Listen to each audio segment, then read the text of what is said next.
noches. Esta es la mesa de análisis internacional de Todos, Todas Tenemos una Opinión. Mi nombre es Cinti Ramírez Reyes, soy internacionalista y pues vamos a dar una vuelta por los temas para el día de hoy.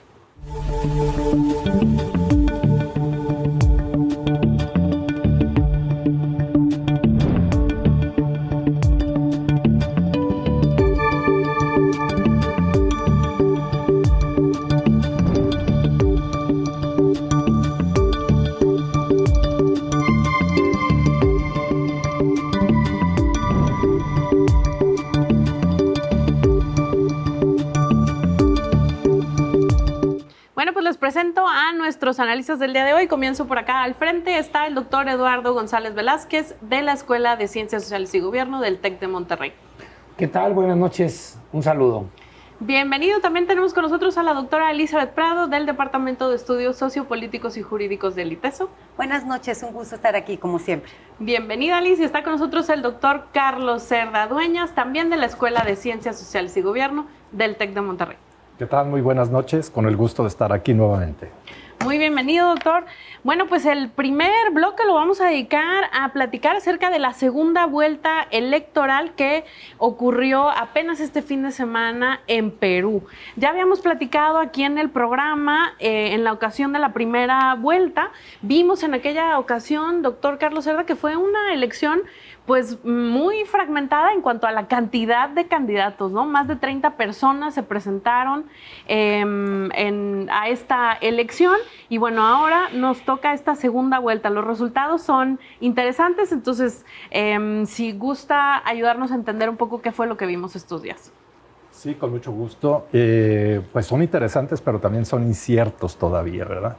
No tenemos todavía un ganador y sobre todo el margen de diferencia es muy, pero muy estrecho. No se había visto eso en alguna elección, cuando precisamente esa es la función de la segunda vuelta, ¿no? O sea, darle gobernabilidad al candidato que obtenga la mayoría, pero aquí, pues, como se están viendo las cosas, pues no solo va a haber gobernabilidad, sino va a haber posiblemente conflicto electoral, ¿no? O sea, falta mucho, o sea, el Jurado Nacional de Elecciones, que vendría siendo nuestro equivalente al Tribunal Federal Electoral, va a dar el resultado, según han dicho sus voceras, hasta el 15 de julio. Entonces, todavía estamos a un mes, ¿verdad? Está llegando todavía las actas. En las actas falta todavía como el 2% de contabilizar. Y el voto extranjero. También está llegando las actas del voto extranjero. Entonces, una vez que se termine de contabilizar todas esas, no tenemos todavía al ganador porque hay muchas actas que se impugnan, ¿verdad? Entonces pasan al Jurado Nacional de Electores, que tiene que hacer la revisión como si fuera el Tribunal Electoral de nosotros. Por eso es que dice, hasta el 15 de julio yo estaré proclamando un ganador, porque se prevé, de hecho ya se están impugnando muchas actas, ¿verdad? Ellos tienen una figura que se llaman personeros, que vendría siendo nuestro representante de casilla. Y ellos son los que están facultados para impugnar. Y ya han llegado como 1,500, pero se espera que van a llegar todavía más ante ese pequeño margen de diferencia que hay. Lo que sí se supone es que para el 28 de julio, que es el Día de la Independencia del Perú, debe tomar posesión el presidente electo, quien fuere. Así es, querida Liz, ya hablábamos en el programa pasado de la primera vuelta en Colombia. Sin duda, Colombia, un país muy estratégico en el rumbo de América Latina en general. Perú quizás un poco menos, sobre todo porque además, pues ha estado viviendo en un contexto político que ha sido por demás inestable ya desde hace un buen tiempo, ¿no? O sea, por lo menos una década de muchísima inestabilidad presidencial. Más o menos, ¿cuál es el panorama ahora? Bueno, efectivamente, estamos hablando de un Perú con una fragmentación política estructural que no le ha permitido una continuidad política en por lo menos los últimos 10 años, en donde han pasado 8 presidentes, todos ellos después acusados, perseguidos, rodeados de escándalos de corrupción. Bueno, hasta tenemos a Alan García, que se suicidó, mucho en el contexto de las investigaciones de Odebrecht en el Perú, ¿no? Entonces, eso hace que no haya estabilidad política y, como decía Carlos, que finalmente el resultado electoral, quien resulte ganador, quizá no va a resolver el tema de la estabilidad política en Perú. Pero creo que sí, Keiko Fujimori está ofreciendo continuidad, estabilidad económica, continuar con un modelo económico neoliberal, mientras que Roberto Sánchez pues propone exactamente lo contrario. Veo también coincidencias entre las elecciones en Colombia y las elecciones en Perú. O sea, el tema de la movilización, del miedo, ¿no? De los sentimientos, apelar a la inseguridad, apelar a que el cambio puede ser muy riesgoso. También veo que hay Lima y las zonas más urbanas, las élites, la clase media apoyando a la candidata de derecha, ¿no? Y la periferia, el resto del país, las regiones indígenas apoyando al candidato Roberto Sánchez. Eso, bueno, también es similar a lo que está pasando en Colombia. Bueno, yo creo que es muy cerrada, no podría tener un pronóstico de quién pueda ganar. Lo que sí puedo tener es un pronóstico de inestabilidad, gane quien gane. Ok, muy interesante. Lalo González, habría que preguntarse el rol del fujimorismo en los últimos 15 años y en este proceso que ya mencionaba Liz, por ejemplo, de la destitución de 8 presidentes en 10 años. Bueno, también hay un rol ahí muy interesante. Keiko Fujimori, ella misma, pues ya reúne prácticamente más de 500 días en prisión preventiva por distintas acusaciones que después eventualmente se han dejado de lado, incluyendo lavado de activos y otras cosas. Como decía Liz, bajo un discurso de orden, ¿no? De libre mercado. Y del otro lado, Roberto Sánchez queriendo, entre otras cosas, reivindicar a Pedro Castillo, que recordemos fue destituido, está en la cárcel. Entonces, ¿cómo ves tú el tema en Perú?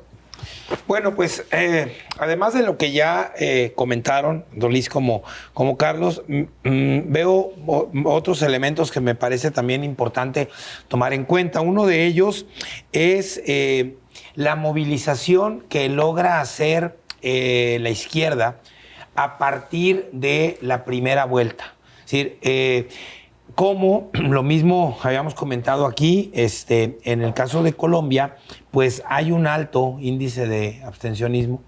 Y entonces la apuesta de la izquierda fue pues sacar a las urnas a la gente que se había quedado resguardada en esa primera vuelta.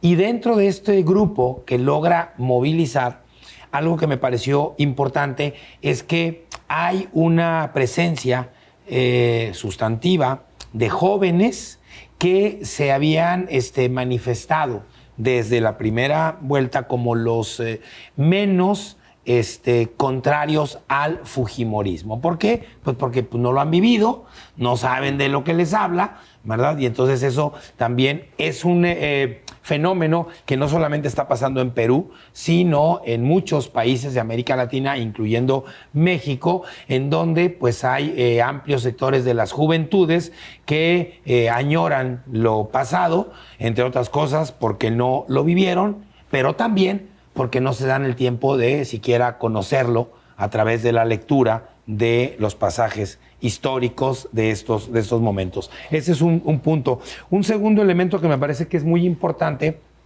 es que estos 2 o 3% de actas que mencionaba Carlos que faltan por computarse están siendo alimentadas sobre todo por 2 espacios que no solamente coinciden en la lentitud con la que están llegando los votos, es decir, del extranjero, sino también de zonas rurales.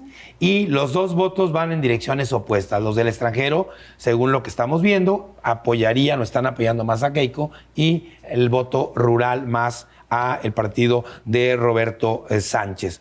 Otro elemento importante es que, como en pocos países en América Latina, y vaya que tenemos ejemplos de sobra, la prensa casi en su totalidad en Perú se volcó a favor de Keiko, incluso no solamente con noticias y encabezados amañados, manipulados, dando por sentado cosas que en la realidad no estaban sucediendo, sino incluso armando campañas con eslogan como, por ejemplo, comunismo o inversión. Era el eslogan que se manejaba en muchos espacios. Si nosotros revisamos las entrevistas en televisión a los dos candidatos, pues tienen muchísima diferencia en cuanto al trato que se le daba a Fujimori y el trato que se le daba a Sánchez. Entonces, la prensa jugó un papel muy activo en estas elecciones. Otro elemento que también creo que vale mucho la pena es no olvidar que, más allá de... Lalo, si quieres nos quedamos con esta idea, seguimos después de la pausa platicando sobre Perú. Recuerden, @NotiJaliscoTV.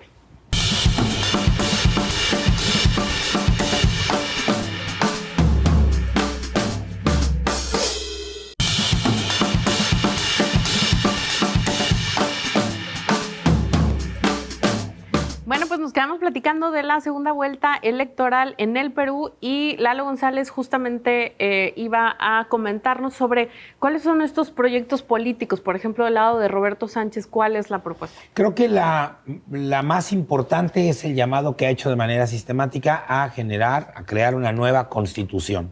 Eso creo que va más allá de posiciones sobre proyectos económicos y de otro tipo, ¿no? Creo que esa es una parte central. Y el otro elemento que creo que no hay que perder de vista es el papel estratégico que juegan estas elecciones, además de Perú, en las dos que están en puerta, la segunda vuelta en Colombia y las elecciones presidenciales en Brasil.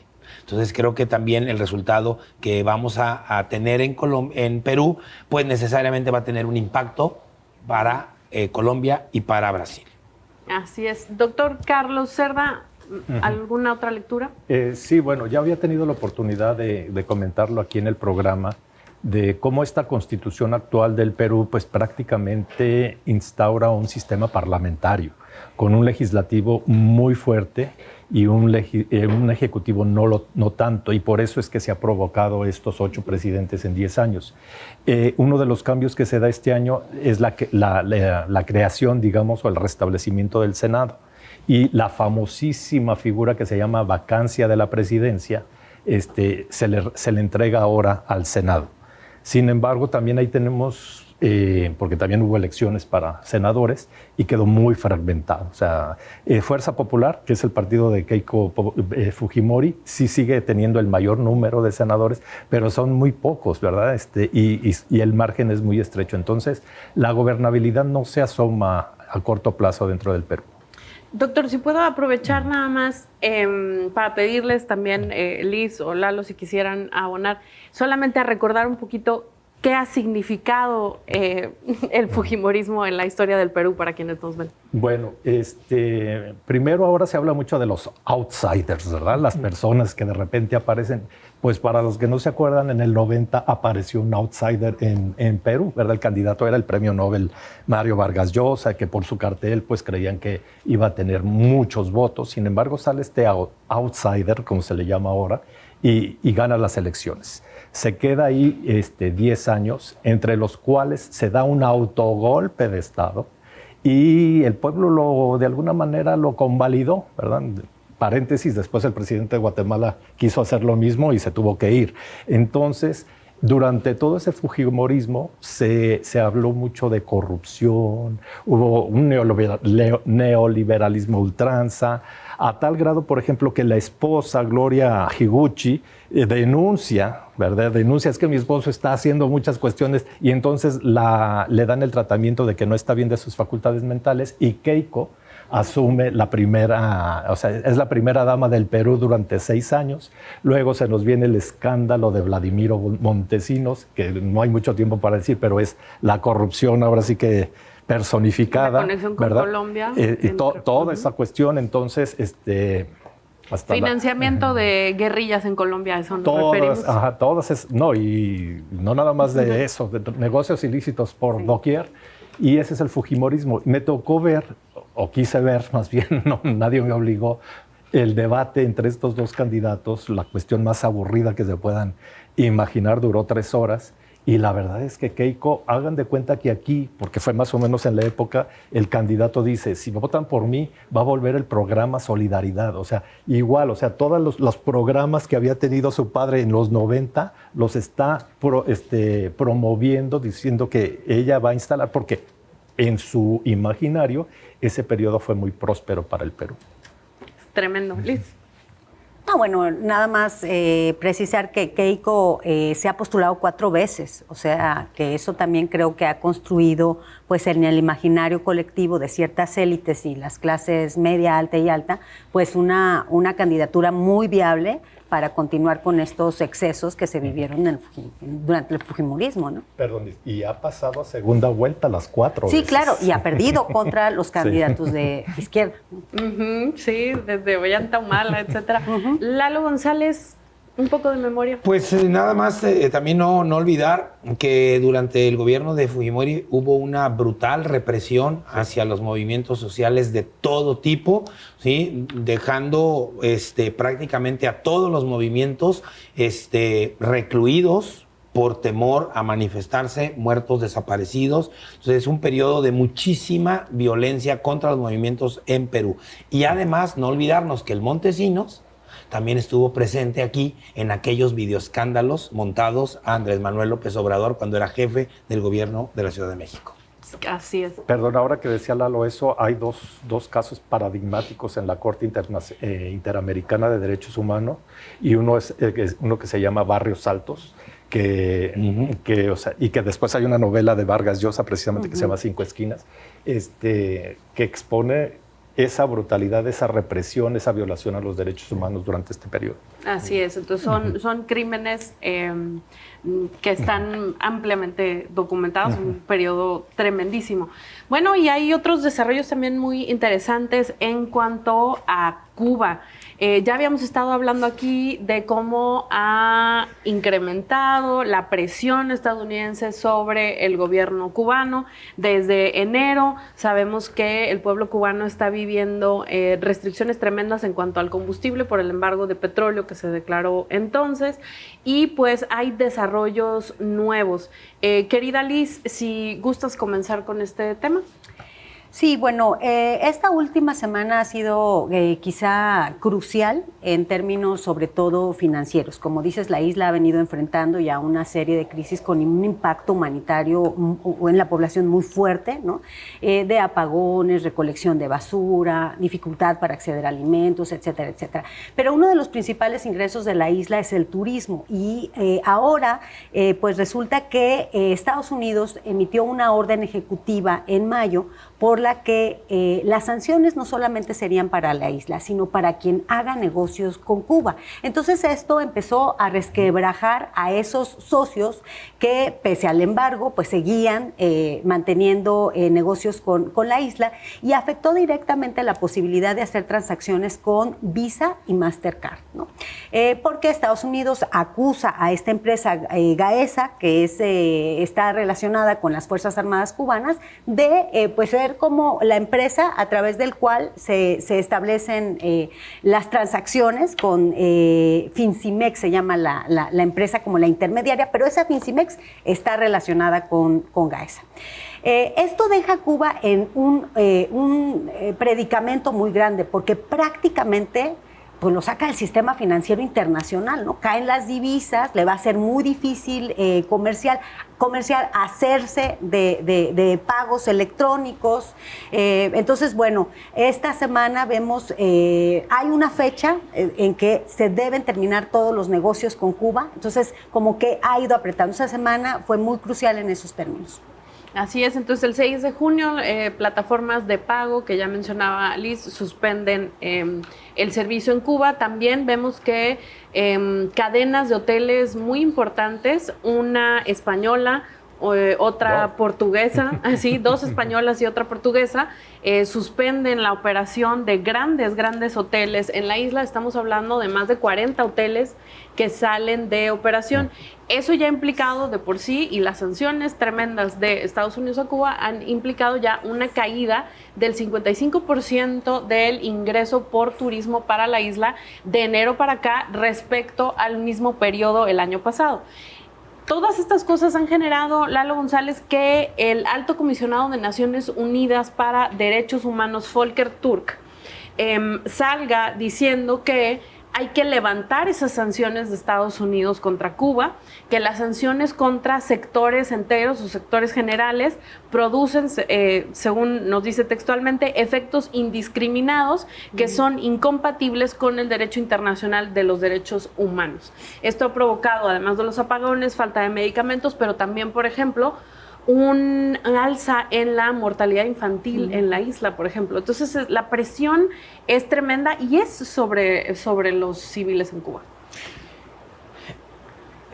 No está de más, por supuesto, el llamado que hacen para levantar estos nuevos bloqueos y pues la cantidad de afectaciones que está viendo, que son evidentes y que reportes y que llamados desde altas instancias se hagan para levantar ese bloqueo, me parece que son muy importantes. Sin embargo, si regresamos a la historia, pues nos podemos dar cuenta cómo a lo largo de muchísimos años, de manera insistente, se ha estado votando en contra de que Estados Unidos mantenga el bloqueo contra la isla de Cuba, cosa que Washington no ha tomado en cuenta. Entonces, sí está bien que se mencione, pero me parece que no es suficiente y que va a tener poco impacto. Y para esto me quiero referir a lo siguiente. Tengo una frase que acaba de decir ahorita el secretario de Guerra. Hay que recordar que el encargado de la CIA estuvo apenas en Guantánamo, el encargado del Comando Sur, Francis Donovan, acaba de estar en Guantánamo y el secretario de Guerra llegó ayer a Guantánamo. ¿De Estados Unidos? De Estados Unidos, y acaba de decir de manera textual, y me parece que es un mensaje claro a esto que acaban de mencionar con respecto al bloqueo: lo que suceda en Cuba está en manos de Trump. Entonces, más claro, ni el agua, ¿sí? Esto evidentemente tiene ya una respuesta por parte de la Embajada de Cuba en Washington, de organismos internacionales, de gobiernos como el de China, pero me parece que lo que acaba de decir el secretario de Guerra, pues sube mucho más el nivel de presión y de amenaza que hay contra la isla al decir que su futuro está en manos de Trump. Bueno, pues agresiones tremendas. Vamos a una pausa y regresamos.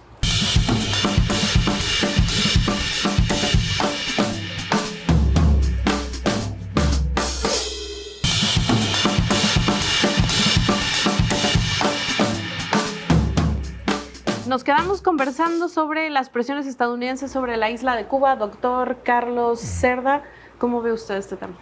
Bueno, esto de la violación al derecho internacional viene de muchísimo tiempo atrás. Recordemos, porque podríamos decir que este decreto de mayo es como un corolario a la famosísima ley Helms-Burton, ¿verdad?, de los 90, donde ya se ponían sanciones a quienes negociaran con cuestiones cubanas o que se hubieran apropiado de bienes que pertenecieron a norteamericanos en Cuba, etcétera, etcétera.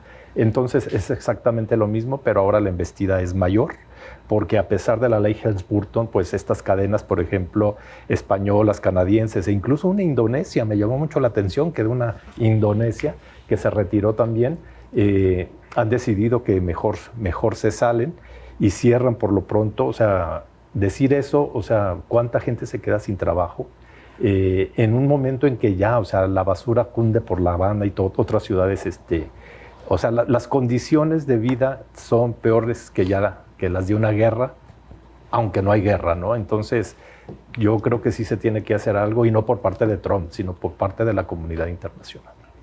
Así es. Lalo González, si vas a agregar algo. Sí, no, que me parece que la comunidad internacional es la que debe de poner manos ahí en Cuba, porque desde Trump lo dijo incluso la semana pasada, ya no es necesario invadirlos porque se están cayendo a pedazos. Entonces, me parece que la comunidad internacional pues tiene que levantar la voz y tener acciones que ayuden a quitar este bloqueo y que ayuden a la población cubana porque, como bien dice Carlos, están viviendo condiciones prácticamente de guerra. Es un caso tremendo de injerencismo estadounidense. Las embestidas del secretario de Estado, Marco Rubio, las hemos comentado en el programa en diversas ocasiones. Y bueno, es una retórica cada vez más virulenta, pero con consecuencias muy concretas para la vida de las personas. Incluso siguen en la oficina oval insistiendo en que va a caer el gobierno por un levantamiento de la población y tanto la visita del director de la CIA como del Comando Sur se ha trascendido que ha habido pláticas con algunos miembros del gobierno de Cuba y de militares del gobierno, del gobierno cubano. Entonces, creo que es un momento de muchísima tensión que, como en muchos lados, pues lo termina por pagar la población. Entonces, una reedición de lo peor del injerencismo que veíamos en la Guerra Fría, ¿no? Querida Liz, hay también un tema que nos llama la atención en el caso de Chile. Pues sabemos que tienen un nuevo ejecutivo en las manos de Kast. Tiene 3 meses apenas y ya vemos manifestaciones en la calle tremendas, si nos quieres contar. Sí, bueno, la derecha haciendo de las suyas, proponiendo la reducción presupuestal, o sea, un plan de austeridad y reducción de presupuesto de alrededor de $6,000 millones durante los próximos 18 meses, que tendría efectos muy negativos en sectores claves como la educación, la salud, etcétera. Entonces, eso ha llevado pues a que estudiantes, docentes, organizaciones civiles, sindicatos salgan a las calles. Los chilenos son famosos por pues estas manifestaciones que son verdaderamente pues aguerridas, digamos, ¿no? Entonces, hemos visto represión también violenta por parte del gobierno de Kast. Hay mucho malestar social, ya que la educación gratuita en diversos niveles, sobre todo en el universitario, correría riesgo importante con este recorte presupuestal. Así es que, pues, a 3 meses del gobierno de Kast, pues, esto es lo que ahora estamos viendo. Doctor Carlos. Pues, como dice la doctora Elizabeth, o sea, esa película ya la vimos. Esto es exactamente lo que se vio en el segundo semestre del 2019. ¿Cómo es posible que no aprendan, ¿verdad?, los gobiernos sabiendo cómo va a reaccionar la población? Porque tocan fibras muy sensibles como es la educación, por dar un ejemplo, ¿no? Y no recuerdan entonces que Chile se paralizó, que se tuvieron que cancelar reuniones como la de APEC, porque no se pudo en función de las manifestaciones que hubo. Y ahora otra vez, o sea, alguien debe tener un librito donde diga, ¿verdad? Pues si hacemos esto, ¿verdad? No, si hacemos esto, la gente puede reaccionar de tal manera. Y no digo que no reaccione, sino el impacto que tiene precisamente en el desarrollo de la vida cotidiana en Chile, porque estamos exactamente viendo lo mismo, la misma represión que se vio en aquel entonces, y no hemos llegado al grado de la paralización, pero si sigue esto, pues para allá va el asunto, ¿no? Tremenda la represión de aquel 2019 con el llamado estallido social chileno, querido Lalo González. Vemos un énfasis muy fuerte en el tema de educación y salud y vemos a un gobierno que responde hablando de hacer un registro de vándalos, ¿no?, entre comillas, y después queriendo sujetar el acceso a la educación gratuita a que alguien no esté en ese registro de vándalos. Entonces, en los hechos lo que están haciendo es criminalizar el derecho a la protesta. ¿Cómo ves tú el tema en Chile? Así es tal cual, la criminalización a la manifestación en contra de las políticas que van en contra de la población. Y yo me quisiera referir brevemente a 2 asuntos que muestran pues en dónde está ahorita el gobierno que tiene escaso 40% de apoyo. Podría decir que en el caso de Trump, que está en 35%, pues sí, pero Trump ya lleva más de un año en la Casa Blanca y este presidente pues lleva meses de haber llegado ahí. Y hay que recordar lo siguiente, él cuando empieza su gobierno, él hablaba de que en 90 días se iba a ver su mano. Pues seguramente se ve su mano, pero en la represión, porque esos famosos desafíos 90, pues ya extendió y dijo, bueno, se me hace que lo vamos a empezar a ver hasta dentro de 180 días. Entonces, pues parece que lo que piensa es que tiempo hay. Las manifestaciones van subiendo de tono y creo, así como dice Carlos, que esta película ya la vimos, pues también vuelve a ser una reedición de las promesas al aire, de muchas promesas al aire, que la derecha suele lanzar en épocas electorales en varios países de América Latina y que cuando llegan al poder se dan cuenta pues que son imposibles de llevar a cabo. Bueno, en este caso la ultraderecha, ¿no? De José Antonio Cast. Bueno, pues hay protestas en otros lados, Liz. Ahora quiero que nos vayamos un poco y nos centremos a cómo el apellido Trump está resonando, pero en otros lugares del globo. Me refiero a las protestas que se han dado en últimas fechas en Albania, que ya han venido a denominarse como la revolución de los flamencos. Y esta movilización social tiene todo que ver con la hija de Donald Trump, Ivanka Trump, quien dio una entrevista en días anteriores hablando de cómo un día en su yate de lujo salieron a nadar y en este proceso pues se encuentran una isla, la escalan y luego dicen, ¿por qué no hacemos aquí un desarrollo turístico de lujo? Esto trasciende al pueblo albanés que dicen Albania no está a la venta. Hablan de que este tipo de desarrollos pues traería inflación, encarecimiento de rentas, otro tipo de cuestiones, pero bueno, se trata de un proyecto de Ivanka Trump y Jared Kushner, el famoso cuñado sionista de Donald Trump. Yerno. Perdón. Sí, yerno. Pues sí, el escándalo empezó pues cuando se anunció, corrió la noticia de que querían comprar una isla, ¿no? Una isla albanesa y que entonces pues hay una entrevista en televisión donde ella la describe de manera pues muy precisa como un paraíso. No es en realidad una compraventa de una isla, pero sí es la construcción de un proyecto inmobiliario para un resort de lujo, inalcanzable para la gran mayoría de la población albanesa, y bueno, pues que destapa y pone allí al centro un debate muy importante que creo que vale la pena recuperar porque no es exclusivo de Albania, ¿no? El debate gira en torno a tres cosas: turismo de lujo contra conservacionismo. Recientemente vimos aquí en México también un tema de un proyecto de turismo muy exclusivo. Entonces es eso contra el conservacionismo, porque esta isla está protegida.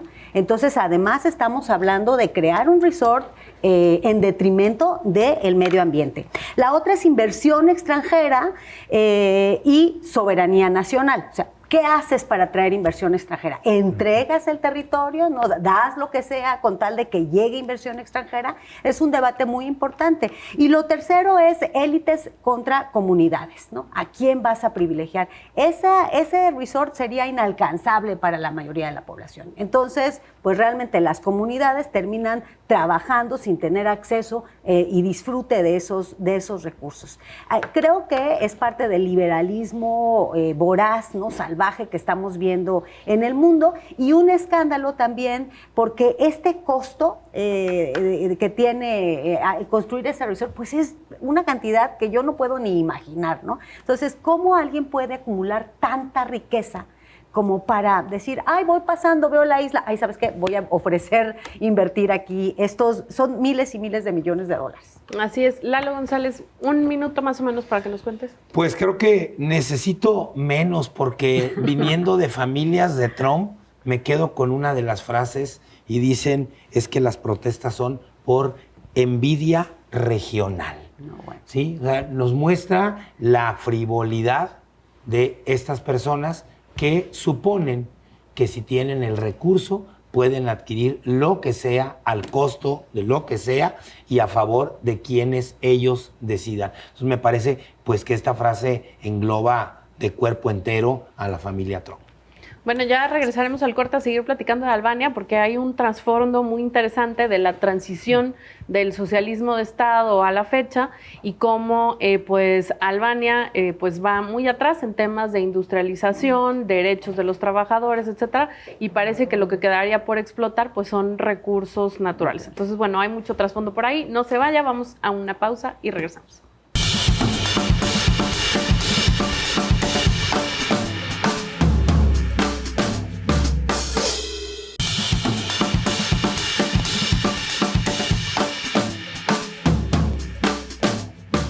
Nos quedamos conversando sobre Albania y unas protestas por un proyecto de turismo de lujo de Ivanka Trump y Jared Kushner en un país, querido doctor Cerda, que pues vivió una transición muy dura del proceso de socialismo de Estado a un proceso de neoliberalismo puro y duro con tremendas privatizaciones.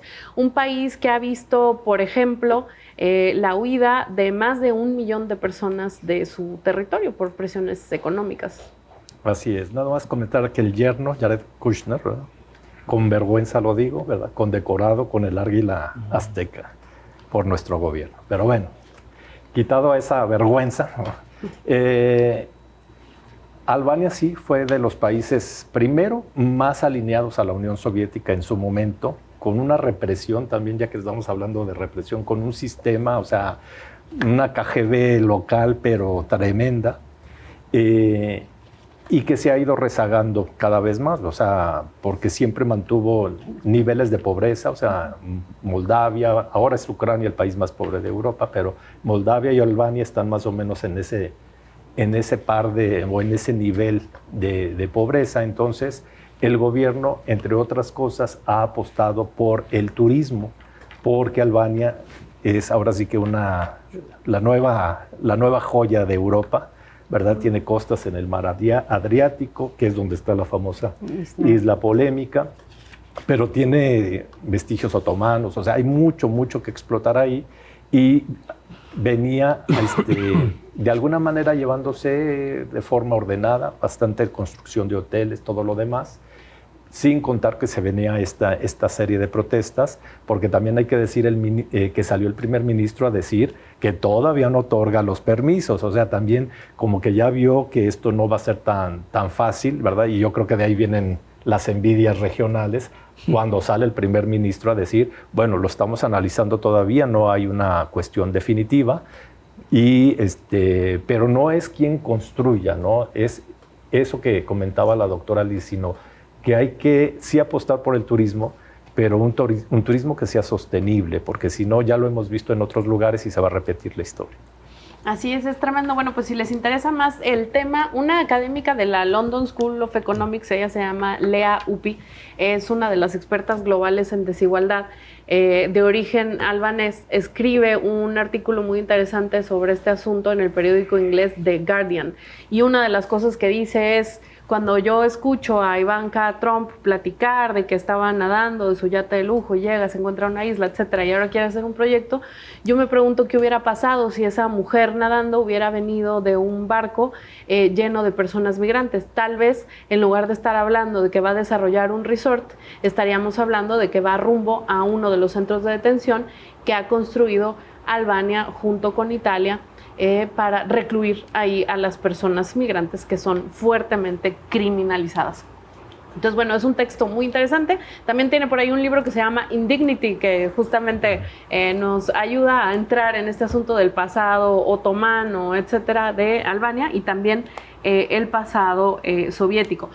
Doctor Carlos Cerda, me quedo con usted para el tema de Armenia. Armenia tuvo elecciones legislativas y es interesante lo que vemos por ahí. Claro que sí, porque también esa fotografía, esa película ya la vimos también, o sea, otro país, ¿verdad?, donde la elección gira en torno a me inclino a Occidente o me inclino a Rusia, ¿no? Con mucha presión de ambas partes, hay que decirlo, ¿no? Y en la elección gana, y de una manera, vamos a decirlo, holgada, porque es casi el 50%, el actual primer ministro, Nikol Pashinyan, que es prooccidental completamente, pero tiene ahora sí que una posición bastante pragmática en ese sentido, porque él dice, bueno, nos queremos acercar a Occidente, pero no queremos romper con Rusia.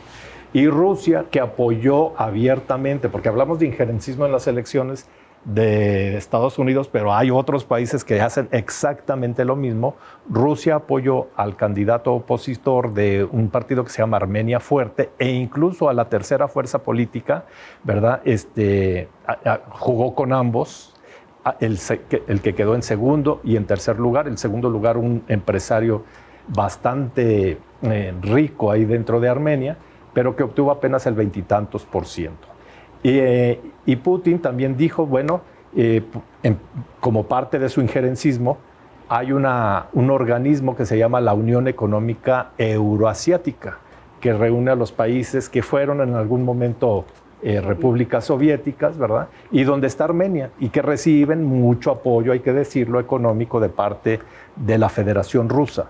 Entonces Putin dice, bueno, y ahora que van a tener elecciones, ¿por qué a la vez no hacen un plebiscito de si quieren seguir en la Unión Económica Euroasiática o se quieren salir? Pero el mensaje era, ¿verdad? O sea, si quieren seguir es que se tienen que alinear con Rusia. Si se quieren ir, pues es que van a pro-occidente. Y por el lado del primer ministro también recibió mucho apoyo de la Unión Europea. Y acá es un apoyo, digamos, publicitario, o sea, no como en el sentido de Putin, que pone prácticamente condiciones, o como lo hace Trump. En resumidas cuentas, ¿verdad? Pues gana el sentimiento de acercarse a Occidente, de irse desvinculando con Rusia. Sin embargo, sí hay un sentimiento también como de no queremos romper completamente con Rusia, porque Rusia ha sido garante. Acuérdense que Armenia acaba de perder una gran parte de su territorio en el famoso conflicto que empezó cuando se desintegra la Unión Soviética del Karabaj, entonces, y que además tienen a la sombra de Turquía, con las cuales no se llevan bien por cuestiones del genocidio de 1914 a 1918, y que hasta la fecha es una herida que no cierra en Armenia y de la cual se aprovecha sobre todo Turquía para aliarse con los azeríes y atacar a Armenia. Así es. ¿Por qué Armenia, Lalo González, es tan interesante? Vimos ahí, ya platicaba el doctor Cerda, de incluso esta tercera mano de la Unión Europea acusando injerencismo de Putin. ¿Por qué es tan interesante? Bueno, el caso de Armenia me parece a mí que es fundamental para entenderlo desde su geografía. Es decir, es una especie de tapón entre lo que es Europa y toda la zona de Asia. Tiene fronteras muy importantes con Irán, con Turquía, Azerbaiyán, con Georgia. De hecho, en realidad prácticamente todos los productos, o casi todos los productos que le llegan por tierra es a través de Georgia, no es a través de otras fronteras, y se ha vuelto ahora un espacio muy importante para mover mercancías dándole la vuelta al territorio ruso. Creo que ese es un elemento que juega en la intervención que tiene efectivamente el gobierno de Rusia en las elecciones, como lo hemos visto en otras elecciones desde hace ya por lo menos unos 30 años, en donde el injerencismo internacional va creciendo de manera importante. Entonces creo que geográficamente Armenia, a mí me parece que tiene una importancia mucho mayor a la importancia política que puede representar para Europa y Asia. Está en medio de estas dos geografías. Pues, si puedo, algo más. Sí, nada más, la parte geográfica sí hacer esa aclaración, porque Armenia es Europa. En muchos mapas lo vamos a encontrar como un país asiático, porque tiene frontera con Irán e está más al oriente que muchos países asiáticos, pero es Europa, está dentro del Consejo de Europa y pretende en algún momento también adherirse a la Unión Europea. Así es, parte de lo que está en juego en esos votos. Querido Lalo, si puedes comentarnos rápidamente sobre la visita de Xi Jinping a Corea del Norte. Esto después de que ya platicábamos de cómo Trump fue a la República Popular China, también como después llegó Putin y ahora Xi Jinping se desplaza a Corea del Norte en visita oficial. Pues sí, rápidamente, es el primer viaje de Xi Jinping en 7 años a Corea del Norte, que además es su gran socio, tanto en términos comerciales y militares es el principal socio de Corea, es precisamente China, y hay algo que me parece que es muy importante, que explica la cercanía que hay entre los dos países, es este Tratado de Defensa Mutua, que es además el único tratado en su tipo que tiene China con algún otro país. ¿Qué quiere decir este tratado? A grandes rasgos, que si atacan a Corea o atacan a China, el otro país pues tendría que responder. A mí me parece que el movimiento que hace Xi Jinping es buscando no perder el control sobre Corea, pero también poniendo una mano firme con relación a la amistad que hay entre Corea del Norte y Rusia. Hay que recordar que en Ucrania participan soldados de Corea del Norte. Aquí tengo yo una cifra sacada de la BBC, donde dice que al menos 2.300 soldados coreanos han muerto en la invasión a Ucrania. Entonces Xi Jinping ve no con muy buenos ojos pues esta cercanía entre Rusia y Corea del Norte. Así es. Y Liz, si nos puedes comentar más o menos en un minutito qué ocurre en Afganistán y las mujeres, es algo que hemos comentado anteriormente, pero hay desarrollos nuevos. Sí, bueno, en Afganistán lo que hemos visto desde 2021, que el Talibán regresa después de 20 años de ocupación aliada de Estados Unidos sobre todo, pues es una pérdida de los derechos de las mujeres. Se han aprobado alrededor de 140 decretos por el líder supremo en el que han ido quitándole a las mujeres su voz, por supuesto su voto, su vida social, que controlan su cuerpo, que les han quitado la posibilidad de estudiar, de moverse solas. Entonces, una situación verdaderamente crítica que yo creo que puede ilustrarse con un ejercicio de imaginación. O sea, imaginen ustedes que mañana llega un gobierno que nos impide a las mujeres estudiar y nos mete a las casas y que nos deja sin voz, ni voto, ni posibilidad de hacer una vida. Y que legaliza el matrimonio infantil desde los 9 años. Todo esto después de la invasión estadounidense a aquel país. Hemos llegado al final de este programa. Le agradezco muchísimo a Carlos Cerda, Liz Prado y Lalo González. Y desde luego a ustedes el favor de su atención. Muchísimas gracias. Nos vemos la semana entrante.